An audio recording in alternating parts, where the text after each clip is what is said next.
Welcome, Cadet, to your second part of basic training.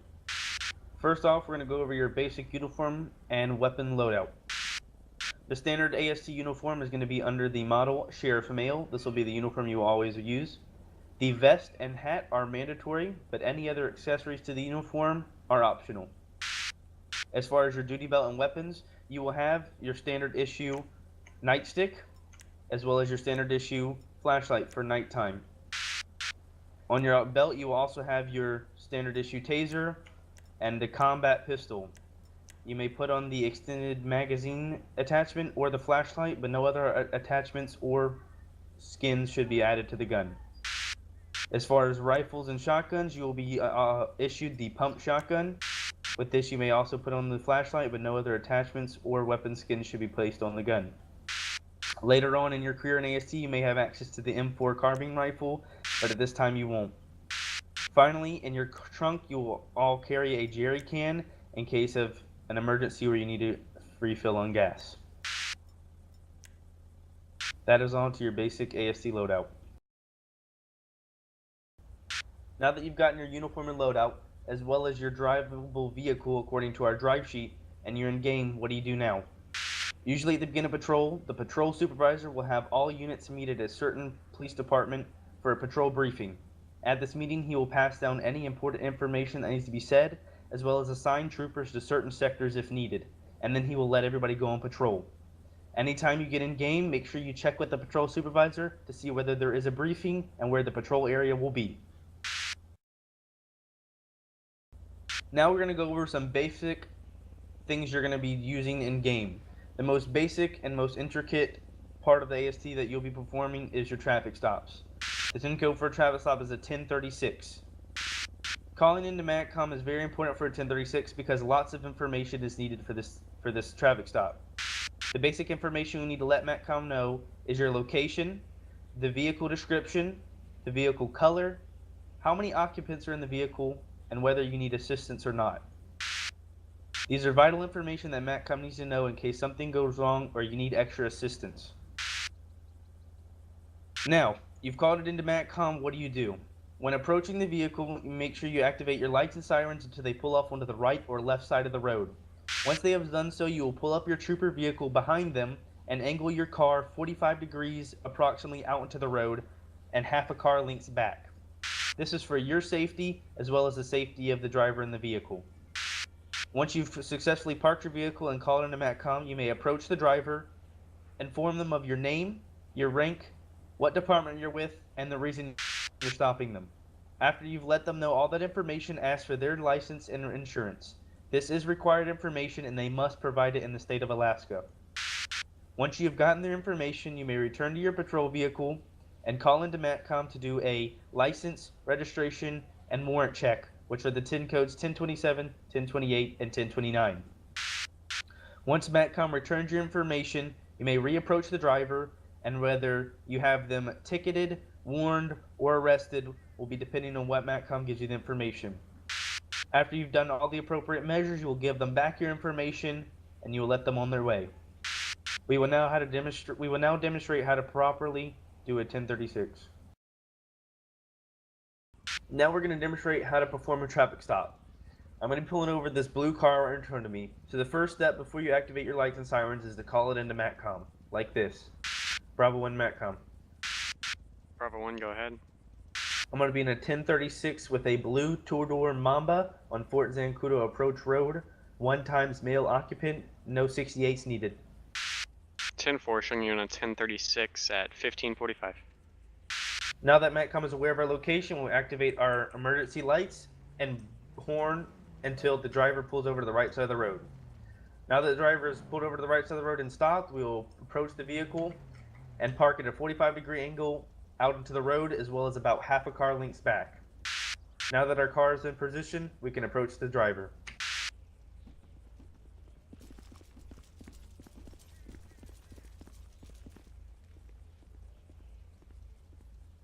Hello, sir. My name is AST Colonel Todd with Last State Troopers. The reason I'm pulling you over is because you failed to stop at that stop sign back there. Any reason why? Nah, I'm just new to the area. I'm gonna hurry to get home. Sorry. Alright, sir. Do you have your license registration on you that I can see? Yeah, I think it's in my glove box. I'm just gonna reach over and grab that. That okay? All right, that's fine.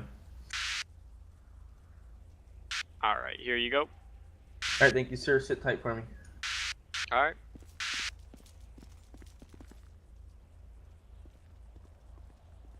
Now that the driver has given you his information, you return to your vehicle and call it into MATCOM to check. Bravo 1 MATCOM. Bravo 1. 1027 through 1029 on a Stryker Williams. Date of birth is going to be 04/17/79. The plate's going to be Alpha Delta Kilo 4987. 10-4, 10-12. Now that MATCOM has the driver's information as well as date of birth and the license, they will check it to make sure it's not warranted and the driver is registered to that vehicle. MATCOM Bravo 1. Bravo 1, go ahead. Your 1027 through 29 is going to be coming back negative 99, all clear. One prior for speeding. 10-4. Now that MATCOM's give us our information, this would be the time where you would decide that you would arrest the male, you would ticket him, or let him go with a warning. In this case, since he does say he is new to the area, I'm just going to be letting him off with a warning.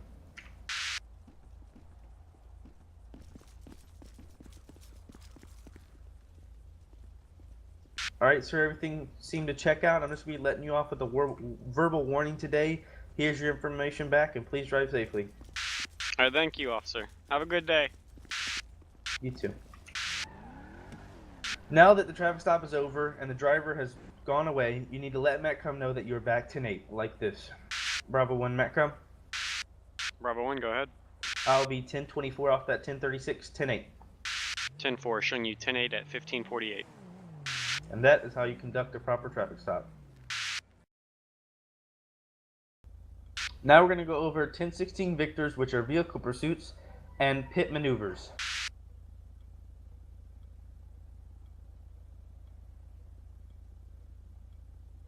When calling in a 1016 Victor, it's going to be much like a 1036, but you're going to be calling in with priority traffic and using 1016 Victor as the 10 code. When calling in, you're going to give out the vehicle information, your location, and how many occupants, and whether you need assistance or not. And most often, you're going to want assistance on a 1016 Victor. When calling in a 1016 Victor, it will sound like this. Bravo 1 MATCOM priority. Bravo 1, go ahead. I'm going to be in a 1016 Victor with a silver two-door sports vehicle, occupied times 1, no 1068s needed. 10-4, we have units 1019. Now, on your 1016 Victor, you'll make sure you're following all of your pursuit procedures as you learned about in the previous video, as well as any other guidelines that the AST has set forth. During your pursuit, it can get very dangerous to the point where you may need to stop the vehicle immediately to keep it from harming anybody else. The AST primarily uses the pit maneuver to stop the vehicle. The pit maneuver is a special technique that uses the officer's vehicle to ram into the suspect's vehicle, spinning them out of control and stopping them in their tracks. When calling in a pit maneuver, it must get approved through MATCOM before it can be done. You must inform MATCOM of the weather conditions, the traffic conditions, and your pedestrian conditions. When calling in vehicle and pedestrian conditions, you will either use high, medium, low, or none. So it might sound like this. Bravo 1 MATCOM priority. Bravo 1. Requesting a pit on this 1016 Victor. Weather conditions are sunny and clear. Traffic is low. Pedestrians none. 10-4, you are cleared to pit. 10-4. MATCOM can either accept or deny your pit depending on the conditions. If it is too bad weather conditions or there is too much traffic or too many pedestrians, MATCOM will not allow you to do the pit maneuver as it is very dangerous. Now, let's say you did get it accepted. I'm going to go over the steps and procedures to perform a pit maneuver, and then I'm going to demonstrate one for you.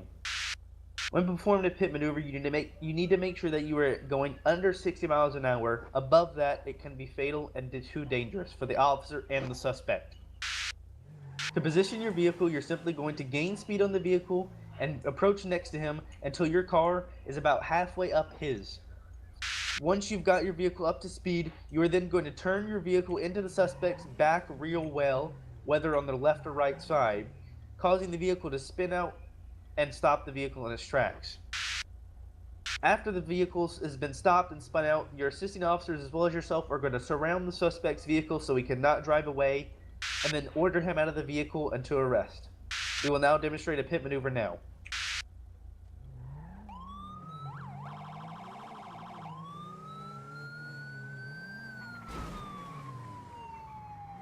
Once the vehicle has been spun out, you will then approach one side while your officers cover the other sides, and you will step out and order the suspect out of his vehicle. Last state trooper, step out. Let me see your hands. At this time, the suspect will put up your hands, and you would move in for arrest. That is how to properly perform the pit procedure and block in the suspect. Now we're going to go over felony traffic stops. The main primary unit is going to do almost every same step that you would at a regular traffic stop, except it's going to be different on the way you call it out and how the secondary unit parks and assists you. When calling out a felony traffic stop, you're simply going to put felony after you say 1036. So it will sound like this. Bravo 1 Matcom. Bravo 1, go ahead. Attempting a 1036 felony on a gray two-door sports vehicle, Fort Zancudo Approach Road, 1 male, requesting 68. 10-4, 10-12. Matcom to 1 November 30. Go ahead, Matt. Can I have you 1019 code 3 to Fort Zancudo Approach Road for 1 Bravo 1 requesting assistance on a 1036 felony? 10-4 on the way. Now I will stay in my vehicle as I wait for my secondary unit to approach. As my secondary unit comes on the scene, he is going to create a V shape with his vehicle and my vehicle, leaving enough space in between so that the suspect can walk through. And I'll explain why later. Now that both units are on scene, both units will step out of their vehicle and stay behind their door and point their weapon at the driver. Now the first step to getting the driver out is alerting everyone in the car to put their hands up, as so. Everybody in the vehicle, let me see your hands. Once everybody has raised their hands, you're going to instruct the driver to turn off the vehicle and throw the keys out the window. Driver, slowly turn off the car and throw the keys out the window. Once the vehicle has been turned off and the keys have been thrown out, you're going to tell the driver to open the door from the outside and step out with his hands up.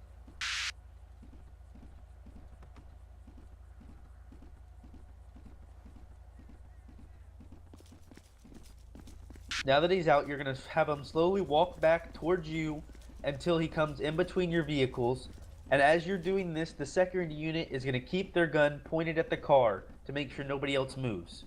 Driver, slowly step back to the sound of my voice till I tell you to stop. Keep walking, keep walking, keep walking, keep walking. Stop. Get on your knees and put your hands in the back of your head. Do not move. Now that you have your suspect in the right position, you're going to move in to cuff him.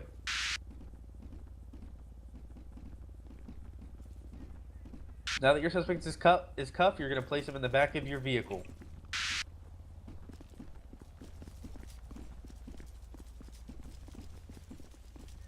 Now that you have your primary suspect secure, you're going to alert anybody else in the vehicle to make themselves known, and you're going to give them 3 chances. Anybody else in the vehicle, let me see your hands. Anybody else in the vehicle, make yourself known.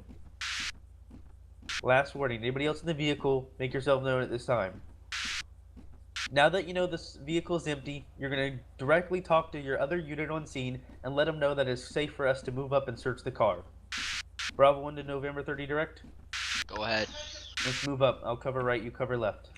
Roger. Now both units will move up, sweeping the vehicle, making sure nobody else is inside. Right side's clear. Clear. Once both units is confirmed, all suspects are out of the vehicle, the primary unit will let MATCOM know that it is code 4 and not a priority anymore. Bravo 1 MATCOM. Bravo 1. Be advised this scene is going to be code 4. I'm going to have 1080. We're going to need a 51 for the vehicle. The scene's going to be 1024, show November 30, 10-8. I'm going to be 1086 to the station with 1080. 10-4. Now, for anybody that looked over their call sign, their 10 code, you should know what that means. But what I told MATCOM was that the scene was secure, and I had 1 suspect in custody. I needed a 1051, which is a tow truck for the vehicle. I let him know that our assignment was complete on scene and that my secondary unit could go 10-8, but I would be 1086, which is transporting the suspect back to the station. And that is how you properly perform a 1036 felony. Now we're going to go over the proper processing and jailing procedures. Once you've got your suspect in custody and are taking him down to the jail, if you're going to the Mission Road PD, you will enter the back, like so. Wait until the gate shuts behind you so you're secured inside. Now you will step out of your vehicle and escort your suspect inside of the jail.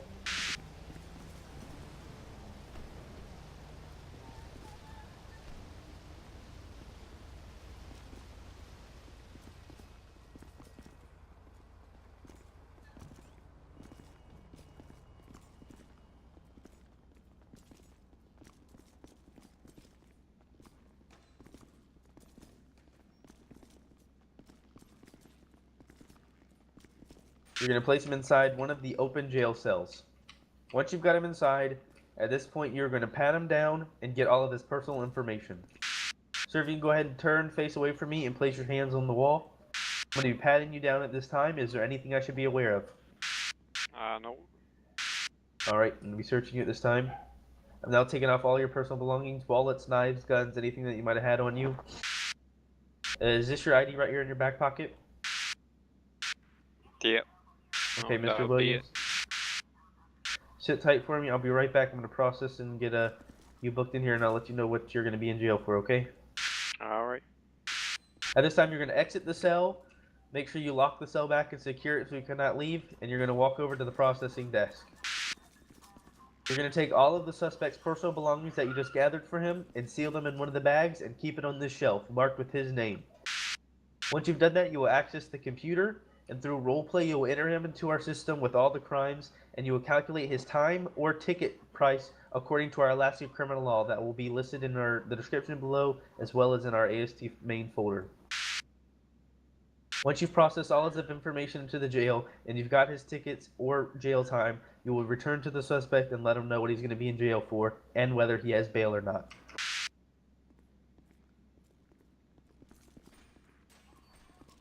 Alright, Mr. Williams, currently you're going to be in jail for 12 months for armed robbery and resisting arrest. Do you understand? Man, this is bullshit. I didn't do nothing. You're currently going to have a bail of $17,000. I don't know if you have anybody that can come pay that, but that's going to be, they'll have to come into the office and get it paid. If not, you'll be spending 12 months in jail. I got it. I can serve the time. Alright, sir, you have a nice Good day. life, In buddy. 12 months, I will be back to pick you up and give you your belongings back. At this time, you will leave the suspect in the jail. He is roleplay that he's secured in the jail cell. And roleplay, we use months for minutes, so his jail sentence would be 12 minutes. You personally, as an officer, will have to keep track of his time, and after 12 minutes, you will return to the PD, roleplay regaining his belongings, handing them back to the suspect, and letting him and escorting him out of the PD. This is how you properly process and arrest a suspect. If you are not in the city, you will have to transport them to the county jail. Last thing we're going to go over is our weapons and concealment section. It is important to make sure you're smart about when under gunfire or shooting, because it is very vital that we want to protect lives and your life in Alaska. Make sure at all times if you encounter heavy gunshots that you alert the CERT team, as they have better protection and equipment to take care of the situation. Anytime you become under fire or have to shoot at some suspect, make sure you're smart about your techniques using cover and concealment over attack procedures, because you want to make sure you don't risk your life. Always be strategic when firing, making sure you see if they can reload or when they might be under cover, as in keep your life safe as possible. Always remember your use of force and when it is appropriate to use certain weapons, as well as use your weapons to your advantage, as in your pistol is better for long range compared to your shotgun, which will be better for close up, breaching, or stopping suspects or vehicles in the tracks immediately. This completes your section 2. Please contact an instructor to complete your final part of the AST training and get evaluated.